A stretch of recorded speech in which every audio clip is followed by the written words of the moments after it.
Assalamualaikum warahmatullahi wabarakatuh. Baik teman-teman semua, saya mencoba sharing dari apa yang sudah saya buat untuk tugas lokakarya, tugas ke-7 kita,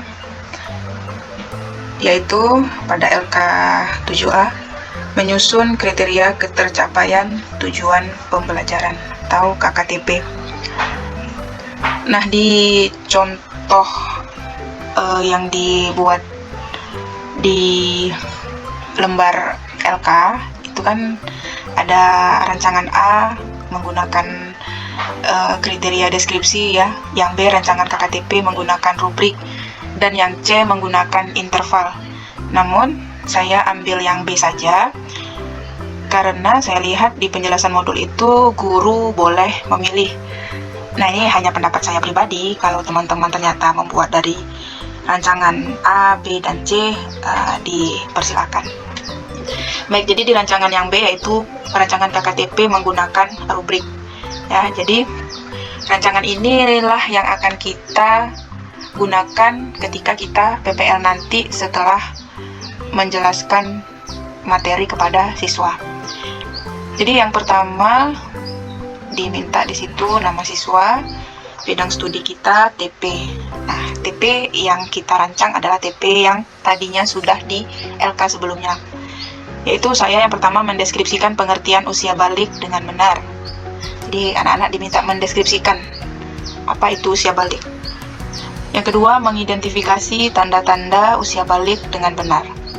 Yang ketiga, menganalisa tanda-tanda usia balik menurut ilmu biologi dan ilmu fikih. Oke, kita masuk ke rubrik KKTP-nya.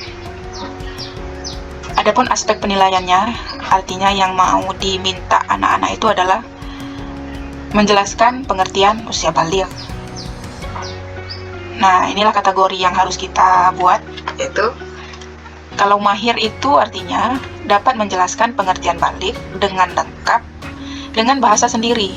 Nah, jadi dia tidak payah atau tidak lagi melihat atau mengikuti secara tekstual tuh apa yang di buku, dia pun itu hanya menghafal. Tapi kalau dia mahir itu dia sudah hafal, sudah paham, kalau kita bilang dah di luar kepala. Nah, kalau cakep itu kategorinya cakep gitu ya, dapat menjelaskan pengertian balik dengan lengkap namun dengan tekstual. Artinya itu tadi dia baru saja menghafal, baru tingkat menghafal, belum begitu memahami seperti mahir. Selanjutnya kategori layak, yaitu dapat menjelaskan pengertian balik namun belum lengkap. Kalau baru berkembang, namanya dia baru berkembang, belum dapat menjelaskan pengertian balik dengan lengkap dan jelas gitu ya. Mungkin kalau kawan-kawan pakai yang interval, nilai interval itu mungkin di sini nilainya 0 sampai 40 ya. 40 artinya dia kurang belum. Oke, saya kira itu yang A, B, atau C itu sebenarnya sama-sama mendeskripsikan ketercapaian siswa, ya kan? Oke, seterusnya ini adalah beberapa yang harus dikuasai aspek penilaiannya, menjelaskan, menyebutkan, dan mengelompokkan nih kalau saya. Kita lanjut di LK7B-nya. LK7B kita diminta lagi membuat nama siswa, bidang studi, TP, dan KKTP-nya yang di atas, tinggal copy lagi ya.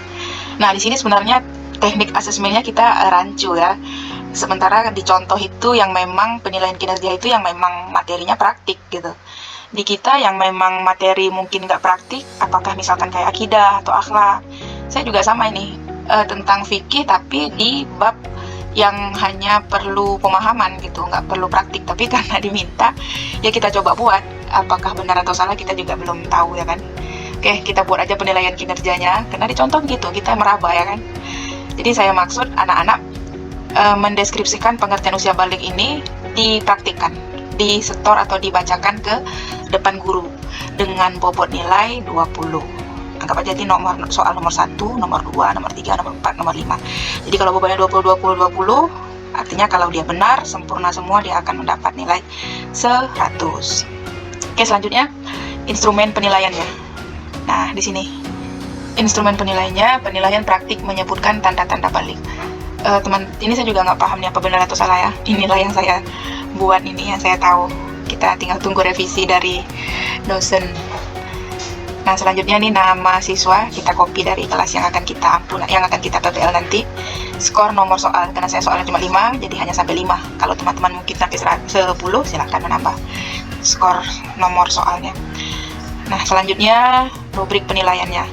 Nah, rubrik penilaiannya kan tadi bobotnya 20. Jadi paling kalau dia sempurna, dapat mendeskripsikan pengertian usia balik dengan benar, sempurna, tepat ya, dia dapat nilai 20.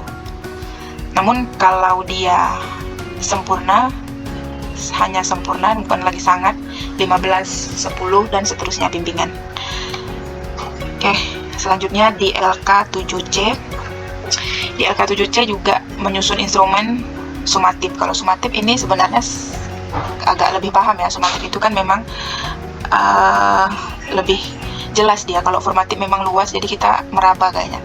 Sumatif ini apa yang sudah kita tulis di TP, itulah yang kita tanya di sumatifnya, di butir pertanyaannya. Nah, jadi dengan TP yang sama, mendeskripsikan pengertian, mengidentifikasi, dan menganalisa atau mengelompokkan nih sebenarnya nih. Menganalisa ini mengelompokkan, mengklasifikasikan. Nah, di sini soalnya dapat mendeskripsikan pengertian usia balik dengan benar. Mendeskripsi itu kayaknya baru di level C2 ya, tingkat C2. Selanjutnya semakin naik, semakin tinggi. Hot gitu ya, harus hot. Entah hot sudah belum, ini nggak tahu juga. Kita cobanya begini. Oke, seterusnya tes tertulisnya, ini tadi indikatornya, kita buat di bawahnya nih soal. Deskripsikan pengertian usia balik dengan benar. Sebutkan tanda-tanda usia balik gitu ya, yang nyambung ke sana tadi lah, nanti jangan ditanya dosen pula kok nggak nyambung nih antara indikator dan soal. Menurut kita kadang udah nyambung ya kan, ternyata dosen bilang belum lah, ya udah kita tetap perbaiki lagi. Nah, jadi kita rincikan lagi. Dapat mendeskripsikan pengertian usia balik dengan benar. Nah, kalau dia jawabannya benar tadi, bobotnya kan 20, siswa dapat sempurna. Oke, kita klasifikasikan lagi. Siswa dapat mendeskripsikan namun belum tepat dan jelas, 15. Seterusnya 10 atau jadi anak-anak di sini sebenarnya tahu sedikit gitu ya. Jadi tetap kita kasih nilai 5. Sebenarnya ini sih yang membuat merdeka itu yang dimaksud tuh di sini. Jadi siswa itu tetap punya kompetensi ya kan. Sebenarnya iya, tapi kalau hanya soal itu berbentuk benar atau salah, atau misalkan pilihan ganda dia menjawab A ternyata B, itu kan memang udah sama sekali nggak dapat poin di situ. Namun kalau di sini dia masih dapat gitu, walaupun sedikit ya kan. Walaupun 5 ditambah 5 gitu ya kan. Oke, kawan-kawan, kira-kira itu mungkin yang bisa saya sharing, apa yang sudah saya buat. Bagi teman-teman yang memang mau lihat punya saya, ada di kolom deskripsi ya, saya kasih linknya. Silahkan dilihat, dicontoh. Terima kasih. Assalamualaikum warahmatullahi wabarakatuh. Semoga bermanfaat.